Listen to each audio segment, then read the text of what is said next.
Salut amis madrilènes, j'espère que vous allez bien. On est parti pour la vidéo du jour. On est aussi parti pour une nouvelle semaine de travail côté merengue. La dernière de l'année 2021-2022. Objectif terminé en beauté samedi au Stade de France à 21h. Le Real Madrid affronte Liverpool dans le cadre de la finale de la Champions League. Donc dernière semaine de préparation pour tous les Madrilènes. On aura d'ailleurs une petite information importante en ce qui concerne Liverpool. Blessure d'un joueur important hier lors de la 38e et dernière journée de Première Ligue. On va ouvrir cette vidéo les amis avec le petit communiqué du club madrilène hier. Communiqué qui est tombé hier matin côté Real à Port la 14.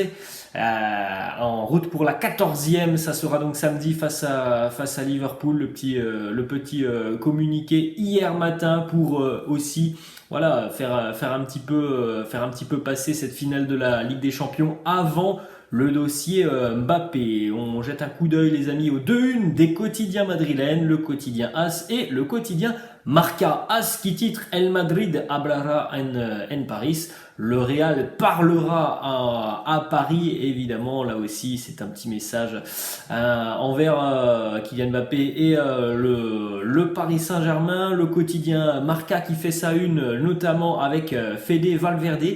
Beaucoup de déclarations de Fede Valverde, on va en regarder quelques-unes dans quelques instants parce qu'il y a pas mal de masterclass de la part de Fede Valverde. Premièrement, regardez cette une du quotidien.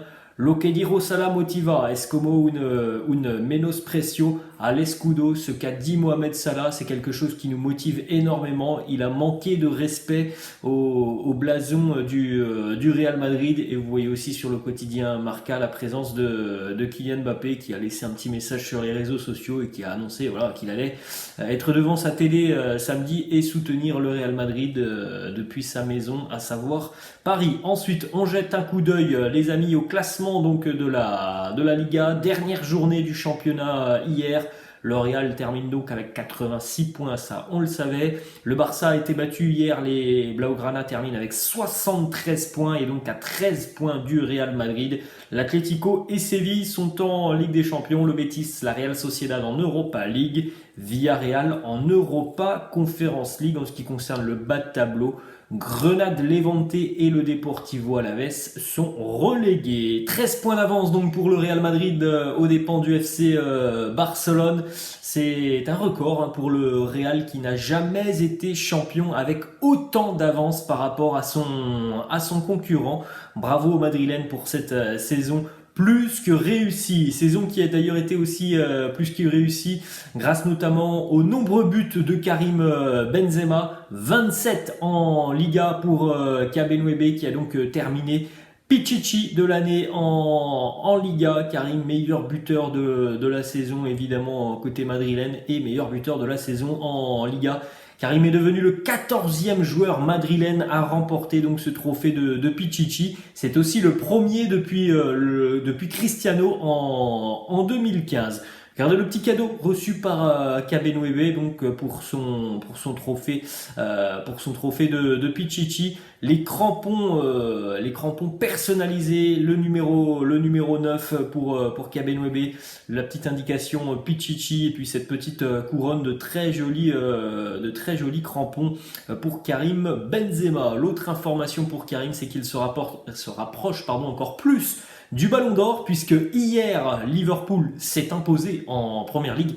Mais pour les Reds, ça n'a pas suffi puisque Manchester City a réalisé une remontada hier face à Aston Villa et Manchester City remporte donc le titre de champion d'Angleterre. Donc deux des candidats sérieux au Ballon d'Or pour Karim Benzema, c'était Mohamed Salah et Sadio Mané. Évidemment que voilà, le fait de perdre le titre de champion d'Angleterre, ou en tout cas de ne pas le gagner, ça donne encore plus de crédit à la possibilité de voir Karim remporter et soulever le Ballon d'Or dans quelques mois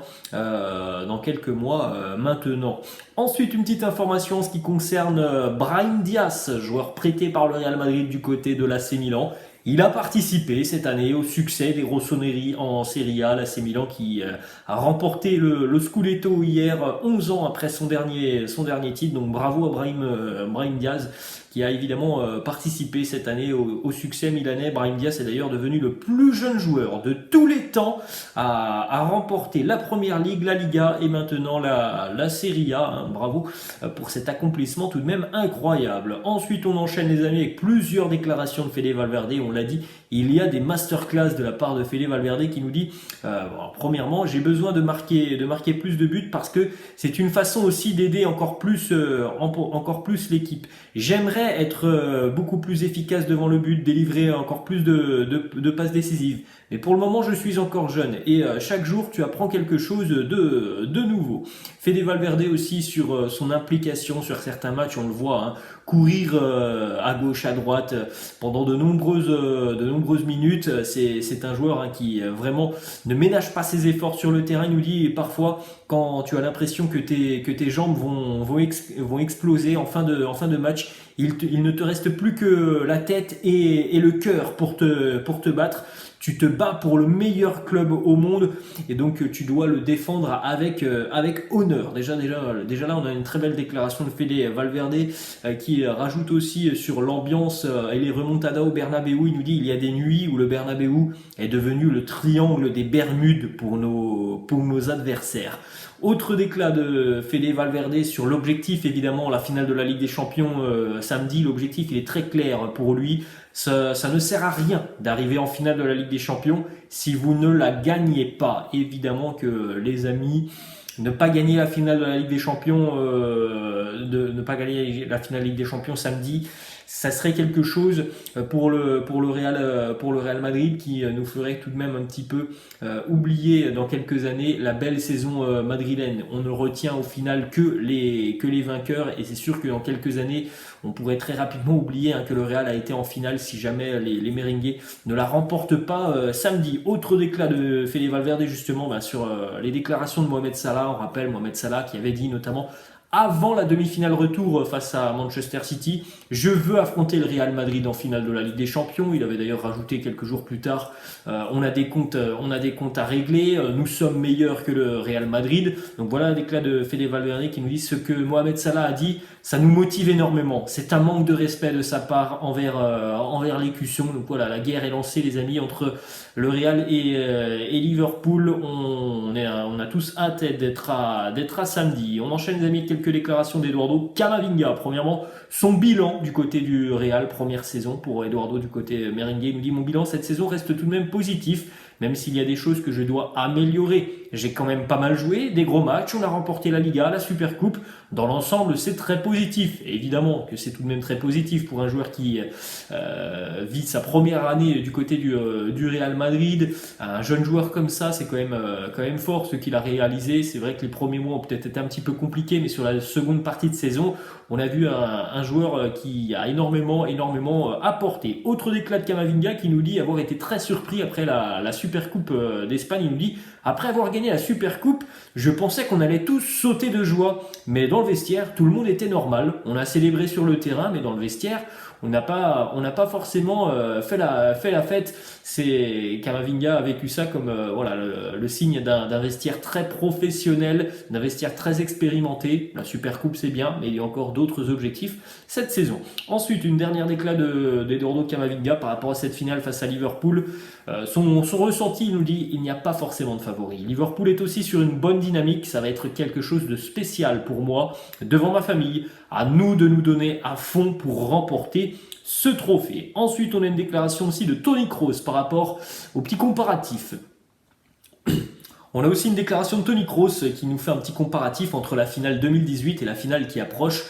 Qu'est-ce qu'il s'est passé en 4 ans côté Liverpool? Il nous dit Liverpool est meilleur maintenant qu'il ne l'était en 2018.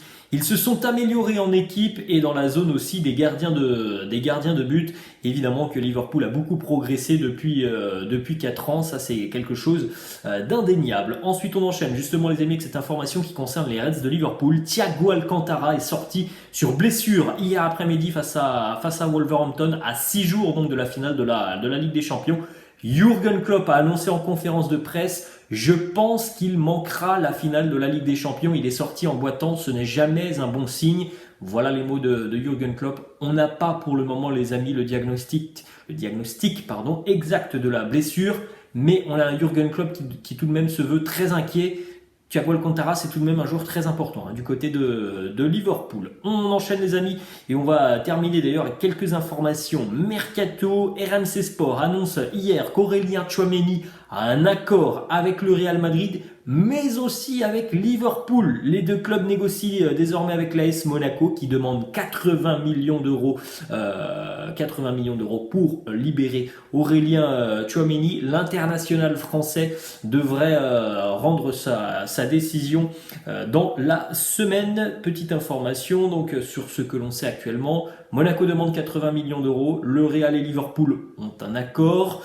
Du côté des deux clubs, on est en train de négocier avec l'AS Monaco. La décision va intervenir vraisemblablement cette semaine. Petite information aussi, Kylian Mbappé, qui on le sait a pris vraiment de l'épaisseur du côté du Paris Saint-Germain. Il a pris un autre statut. Kylian Mbappé a demandé aux dirigeants de recruter Aurélien Tchouaméni. Visiblement, Aurélien Tchouaméni ne souhaite pas s'engager avec le Paris Saint-Germain. Ça sera le Real ou Liverpool. Et on termine les amis avec une dernière information mercato, le quotidien Marca qui annonce hier que du côté des dirigeants madrilènes en interne, donc on est en train de préparer maintenant le mercato sans Mbappé et sans Haaland. Voilà deux noms qui sont sortis hier côté madrilène, Rafael Leao et Darwin Nunez. Laissez-moi en commentaire les amis si pour vous ce sont des options qui peuvent être intéressantes côté madrilène, Leao ou Darwin Nunez. Voilà les amis, la fin de cette vidéo. J'espère que ça vous a plu. N'hésitez pas comme d'habitude à lâcher un petit pouce bleu. N'hésitez pas non plus à vous abonner à la chaîne. Moi je vous laisse et je vous dis à demain. Ciao!